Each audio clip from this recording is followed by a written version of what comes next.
Hi there, nice to have you with us again on Mansfield today. Being a Thursday, it means that we go traveling, courtesy of our mates at Flight Centre. And today, I just thought to myself, bearing in mind that President Ramaphosa has opened leisure travel out of Gauteng, which is one of the biggest provinces to allow leisure travel into the outlying areas. The hospitality industry, the small bit of it that was still open, was hard hit when he closed down leisure travel out of Gauteng. It's time to start looking forward, because I know that a lot of people are starting to look at alternatives going forward. We spoke a few weeks ago with Andrew Stark about Mauritius opening up. We spoke about the Maldives being open. And I think it's time to start looking at our neighboring countries to see what is on offer there, so we can start making our plans. I know a lot of the tour operators, like Flight Centre, and both the tour operators we're speaking to today deal through Flight Centre in South Africa. I know a lot of the tour operators are offering extensions if there is still a problem. But it is certainly a time to pick up bargains and start looking at the states that surround us. I have a passionate love for, in no order of preference, Botswana, Zambia, and of course Zimbabwe. And it is to Zimbabwe that we go. And we say good morning, good afternoon, or good evening, whatever time you taking a look at this YouTube piece, to David Wood, who is head of marketing and product development at Air Holidays, which is a local. They package up holidays in Zimbabwe, Botswana, Namibia, Zambia. David, nice to have you with us. What is the situation with travel within Zimbabwe at the moment? Well, Jeremy, thank you, first of all, for having me on the show. We're a company based in South Africa who sends South Africans up to Zimbabwe, and as you mentioned, the other countries as well, regional neighbors. But Zimbabwe has been open for travel to South Africans for about 8 months now, and it's been trickling along. Not too bad. We've had a bit of interest, people wanting to dust off the old passport and get out of the country. And of course, we've had things slowing down as and when further restrictions have come in, not particularly because of those restrictions themselves, because the borders have remained open, but because the general sentiment of the public has slowed down in terms of wanting to get out and explore. But it hasn't been too bad. The first few months of this year were actually exceptionally good. And then, of course, we were hit with the third wave, which slowed down again. But as you mentioned, with the lowering of the alert level down to 3 this week, we're hoping that sentiment will pick up again and start picking up more traffic towards the later part of this year into the warmer months as well. Well, I've done a fair amount of travel through Zimbabwe, both to lodges and also literally getting in the car and driving through Birchenough Bridge, Gonorrhoea, up to Troutbeck, back to Harare, where you tend to get stuck at the Harare Sports Club for at least a week, and then up to Vic Falls and down through Hwange and Bulawayo, and it is a truly remarkable country with truly remarkable people, isn't it? You've hit the nail on the head there with the last point, the truly remarkable people. I think every person who visits there, both from South Africa or from anywhere in the world, is astounded at how amazing the people are and how welcoming and warm they are. And they're a very knowledgeable and very well-educated nation as well. And this comes across in everything they do. Their hospitality industry up in Zimbabwe is phenomenal and absolutely world-class, which is testament to people like Ross.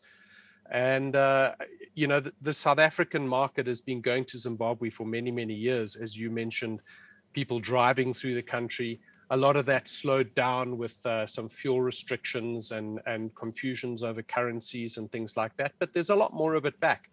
And in fact, if you speak to a lot of the people up in Zim, particularly Vic Falls and a couple of the other areas, they say that December there was a large increase in the self-drive market from South Africa. We're involved in the fly-in market, those who want to take a short 1.5 hour flights up to Vic Falls. And, Vic Falls has become the central hub of tourism in Zimbabwe. It always has been, but there were other places. But accessibility is not as great. So going up to Zim, going up to Vic Falls and sampling Zimbabwe for 3, 4, 5 nights even is always been very popular and is regaining its popularity. Definitely. Well, there's been Ross Kennedy at that stage. Ross is the chairman of the Vic Falls Safari Lodge Group, and is heavily involved in that particular destination. And I believe, Ross, that your little baby is the Vic Falls Safari Lodge, which I haven't stayed at, to be honest, but I have been past on the few occasions that I have been up at Vic Falls. It's a beautiful, beautiful lodge overlooking the Tamati Zambezi that dribbles. Jeremy, thank you. Good morning. And morning. Thanks, David, for your kind words. Yeah, Jeremy, Vic Falls really, without question, is a world-class destination. And as David has alluded to, of course, and you know full well, the regional issues of economies, of politics, and of course now for 18 months COVID mean that we've had significant ups and downs. To David's point, the South African market has been coming back this year. They've always played a vital role in the survival and the success of Vic Falls. And this last 4 months, the South African market has started to come back to us. Flights have opened up, FastJet and Comair flying Joburg to Vic Falls. And of course, again, more recently with events in the region and COVID spikes, we know that some of those flights have cut back, but there is access daily. And it's a great, for different reasons, it's a great time of year, but right now, of course, because of value for money, cost of airfares, fewer people. And some people love to go on holiday when there's fewer people, not more. So we're seeing as South Africans, you mentioned yourself driving around the country. We have actually seen more and more self-drive coming back. Nothing like it used to be 6, 7 years ago, of course. But in actual fact, we're seeing Dutch, Swiss, German, French tourists. They love to arrive in Bulawayo or Vic Falls or Aurora and hire a car and drive around doing part or all of that very trip you spoke about just now. And even in this last 3 months, we are seeing the American market is the first international market that started coming back to us. And I'm talking about post-COVID era. But again, we've had 5 or 6 European countries, guests from there. The falls itself right now, of course, is just magnificent in terms of the flow of the river and the falls. And you're going to get the best deals you're ever going to get between David and his colleagues at Flight Centre, that's for sure. Right now is the time. So we look forward to having seen last night of level 4 to level 3 in South Africa and allowing provincial travel, and therefore that just frees people up a bit. It will, of course, excite them to be able to look ahead, as you said, to the rest of the year and getting up here to join us in Vic Falls. I've just been looking while you guys were talking at the ticker tape that is running underneath us, and some of the deals that Flight Centre have come up with today are absolutely astounding in Zimbabwe through both of you guys. And I think South Africans are catching on to the fact, David, that now is the time to actually start booking, because one, they are getting the deals, but two, we are actually so gutful of just sitting at home and doing bugger all that we actually want to travel. We want to get out there and we want to experience things.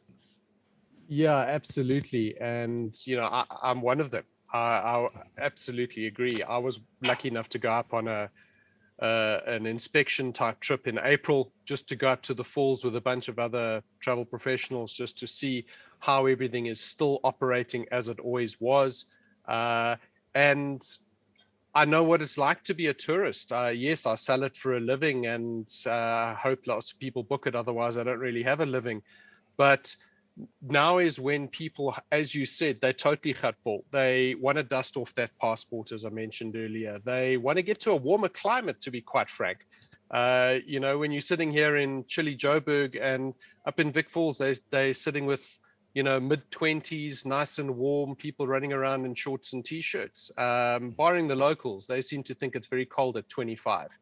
But we're quite happy with that. And I think Vic Falls lends itself to the short getaway, almost impulse buy type scenario. You can go away for 3 nights and not have to sell your house in order to do so. And it's those kind of things that are making people excited about travel again, getting back to the basics of travel.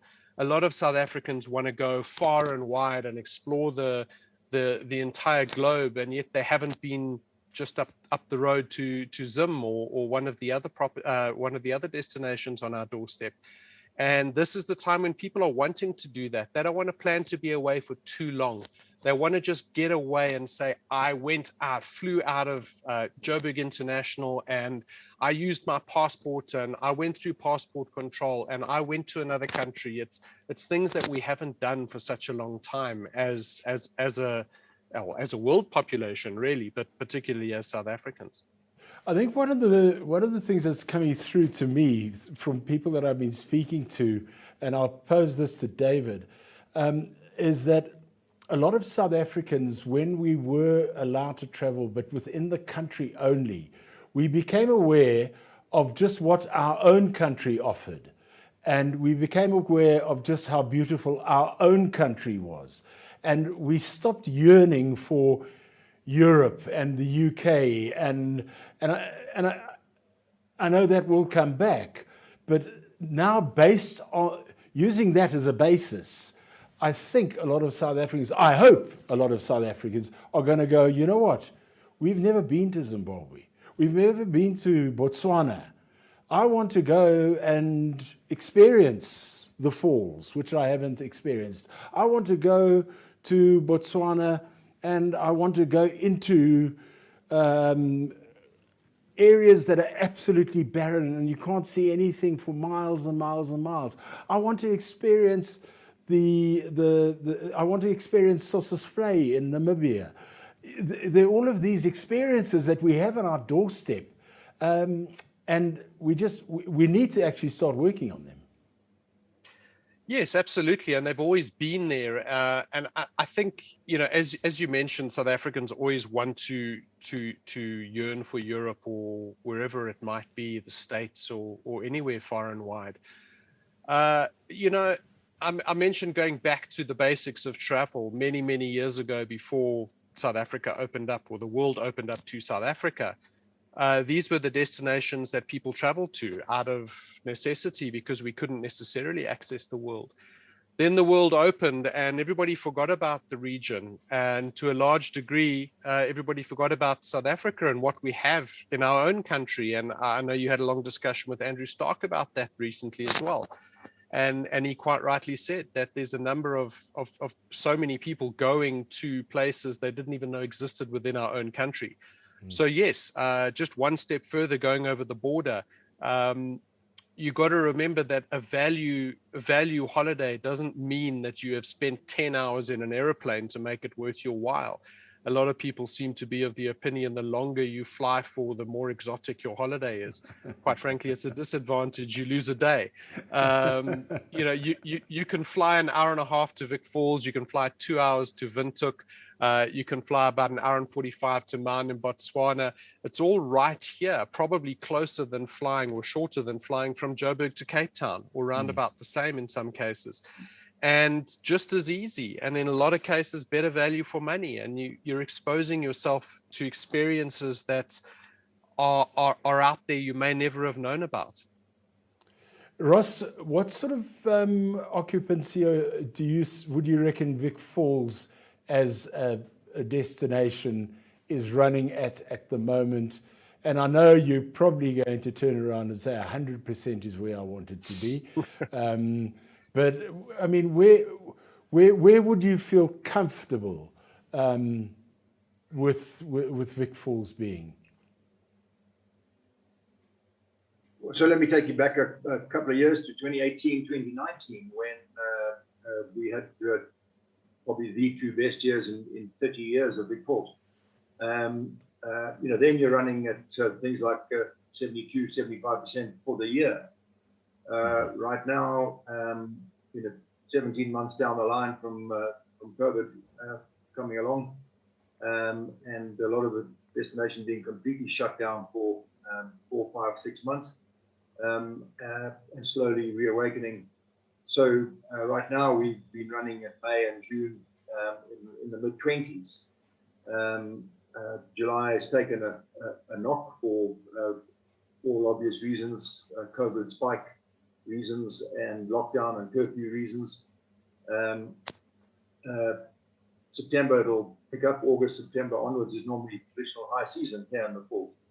So we would expect that to go back, all things being equal, of course, which we have discovered often are not, and pop out of nowhere, as sadly experienced a few weeks ago.